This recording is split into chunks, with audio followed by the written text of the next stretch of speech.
Alors, si je devais retenir un Babel sur tous les livres de ma collection, je retiendrais Les Malfamés de Marianne Gaha. C'est une histoire qui se passe pendant la Seconde Guerre mondiale. Ce sont deux femmes qui vont décider de vivre ensemble, des anciennes domestiques qui vont unir en fait leur vie dans une petite maison d'angle un peu biscornue, dans un endroit tout à fait délabré, attaqué par les bombes. Pourquoi j'ai retenu ce livre? Parce que je trouvais qu'il était extrêmement bien écrit. Il y a une formulation dans les phrases pleine de poésie. C'est l'histoire d'une amitié très forte entre ces deux femmes, Marie et Lise, qui ont à peu près 30 ans de différence. Une amitié qui confine, qui n'est pas une histoire d'amour charnel, mais qui est vraiment très forte. L'une protège l'autre et vice-versa.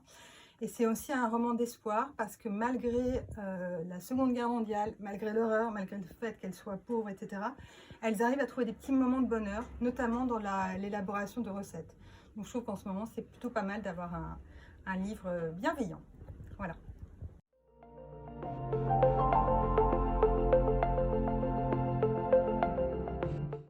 Alors la place de la collection Babel dans la librairie est importante. J'ai une librairie qui est plutôt axée littérature, littérature quelle qu'elle soit, étrangère, française, etc. Et je ne fais pas le distinguo entre les poches et les grands formats.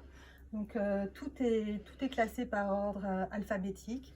Et j'aime la collection Babel parce que elle est extrêmement riche, quels que soient les titres, quelle que soit l'actualité, on arrive à trouver des relations qui matchent.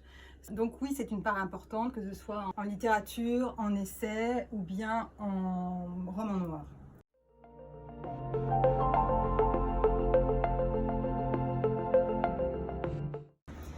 Alors, une anecdote avec Babel, oui, j'en ai une. C'est avec le livre pourtant pas vraiment très gai, Kinder Zimmer de Valentine Gobi, qui est sorti en 2013 chez Actes Sud et peu après chez Babel.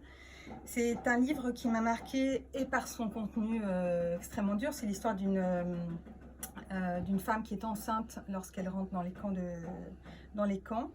Donc on va suivre tout ça. Et l'anecdote, c'est que ce livre concorde avec mes débuts de jurer en fait dans des prix littéraires.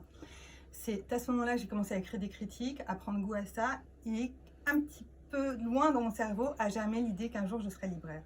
Donc oui, Babel évoque quelque chose pour moi.